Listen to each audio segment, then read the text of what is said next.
नमस्कार. आज आपण पाहणार आहोत की येणाऱ्या काळामध्ये गोल्ड आणि सिल्वर कुठपर्यंत मूवमेंट करू शकतो. आपण पाहिलं आहे, आपण जे व्ह्यू दिलेले होते गोल्ड आणि सिल्वरबद्दल, लक्षात घ्या. सिल्वरबद्दल आपण मागील काही दिवसापूर्वी 75,000च्या आसपास आणि एक व्ह्यू दिलेला होता आपण या 70,000च्या आसपास. तेव्हा आपण सांगितलं होतं की सिल्वर हे लगभग 80,000पर्यंतचे टार्गेट दाखवू शकतं. तुम्ही व्हिडिओ बघू शकतात. आपण जेव्हा जेव्हाही गोल्ड आणि सिल्वरबद्दल बनवलेले आहेत. वैयक्तिक माझा कमोडिटीबद्दल अभ्यास नाही किंवा कमोडिटीमध्ये मी काम करत नाही, परंतु चार्ट आपल्याला काय सांगतो किंवा चार्टमध्ये आपल्याला कुठपर्यंतचे टार्गेट दिसतात हे आपण त्यावेळीही सांगितलं होतं. आणि व्हिडिओ बनवताना मी हेच देखील सांगितलं होतं की मी सिल्वरमध्ये किंवा गोल्डमध्ये काम करत नाही, परंतु चार्ट काय सांगतो आपल्याला. काल देखील तुम्ही चेक करा, जेव्हा सिल्वर जागतिक स्तरावर पडलं होतं किंवा जागतिक मार्केटमध्ये सिल्वरचे 2,000 पॉईंट डाऊनचा मूवमेंट होता. आपलं इंडियन मार्केटमध्ये सिल्वर ओपन होताना जवळपास 1100 पॉईंटला डाऊन ओपन झालं.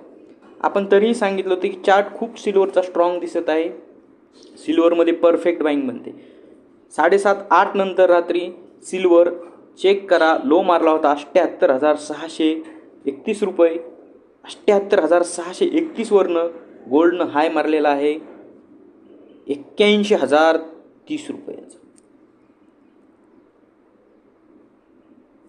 तर जी येणारी मूवमेंट आहे किंवा येणाऱ्या काळात तुम्हाला गोल्ड कुठपर्यंत दिसू शकतं, सिल्वर कुठपर्यंत दिसू शकतं, त्याचा आपण अभ्यास करणार आहोत. लक्षात घ्या, यानंतरची जी सिल्वरला स्ट्रॉंग मूवमेंट असेल ती 81,030 म्हणजेच आजचा हाय क्रॉस केल्यानंतर असेल.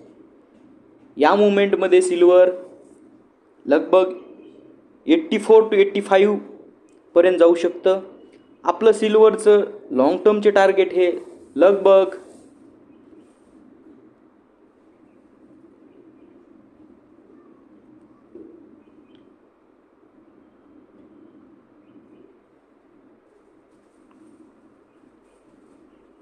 1,00,000 पर्यंतचे आहेत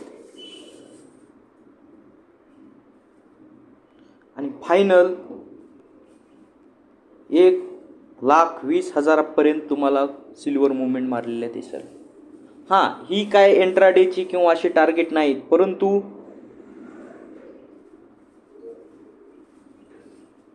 ही टार्गेट जी आहेत जी लॉंग टर्मसाठी.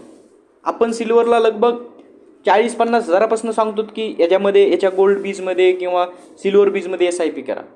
येणाऱ्या काळामधले ही सिल्वरचे टार्गेट आहे. आपल्याला येणाऱ्या काळामध्ये सिल्वर कमीत कमी 1,20,000 पर्यंत दिसू शकतं जर मार्केट असंच राहिलं किंवा गोल्ड सिल्वरची डिमांड जागतिक स्तरावर अशीच राहिली तर. हे शेवटी मार्केट आहे, इथं काही होऊ शकतं, परंतु तरीही येणाऱ्या काळामध्ये सिल्वर तुम्हाला 1,00,000 ते 1,20,000 पर्यंतची मूवमेंट दाखवू शकतं. सेम राहिला विषय गोल्ड. गोल्ड काय करणार. जेव्हा गोल्ड 25,000 होतं, प्रत्येकजण म्हणायचं डाऊन येईल. 25चं 32 झालं, 32 झालं. 32 वरनं लोकाला असं वाटायला लागलं, अपेक्षा होती की डबल त्या आहे त्या रेंजला येईल, तिथं बाय करू. 32 वरनं गोल्ड 40 गेलं, 40चं 45, 50, 55, 60, 65 आणि रात्री गोल्डनं हद केलेली आहे. लगभग गोल्डनं 70,500चा हाय मारलेला आहे. ऑल टाईम हायला गोल्ड साध्याला गेलेला आहे 70,500. तुम्ही चेक करा. गोल्डचा देखील आपण जो व्ह्यू दिलेला होता, पहिला आपला व्ह्यू होता मॅजिक फिगर 66, त्यानंतर 70. आता येणाऱ्या काळामध्ये गोल्ड देखील तुम्हाला सेकंड मॅजिक फिगर दाखवल 77.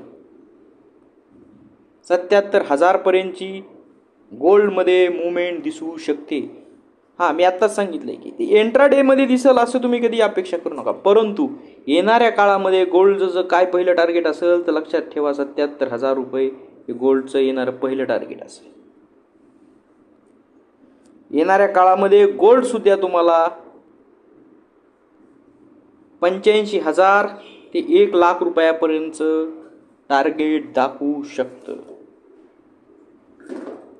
हे जो दोन्ही व्ह्यू होते हे आपले लॉंग टर्मसाठी गोल्ड आणि सिल्वरमध्ये कुठपर्यंतची मुवमेंट होऊ शकते यासाठी होते. लक्षात ठेवा, जागतिक स्तरावर गोल्ड आणि सिल्वरचं डिमांड आहे का, तर आहे, चेक करा.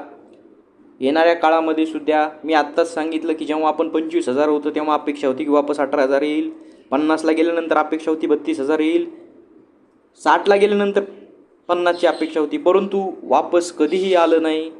हे नॅचरल धातू आहे, त्यांची डिमांड होतच राहणार आहे, हे वाढतच राहणार आहे. त्यामुळं येणाऱ्या काळामध्ये गोल्ड सेकंड मॅजिक फिगर 7788 आणि 1,00,000 रुपयापर्यंतची मुवमेंट दाखवू शकतं. वैयक्तिक मला गोल्ड सिल्वर किंवा कमोडिटीबद्दल काहीही अनुभव नाही. फक्त चार्ट काय सांगतात किंवा चार्ट बेसिस, जागतिक डिमांड बेसिस आपण हा अंदाज दिलेला आहे. बाय किंवा सेल करा, खरेदी करून ठेवा अशी माझा कुठलाही तुम्हाला सल्ला नाही, परंतु मार्केटमध्ये काय दिसतंय हे सांगण्याचा आपण प्रयत्न करत असतो. जेही तुमचे गोल्ड लवर असतील, सिल्वर लवर असतील, त्यांना हा व्हिडिओ नक्की शेअर करा. थँक्यू, धन्यवाद.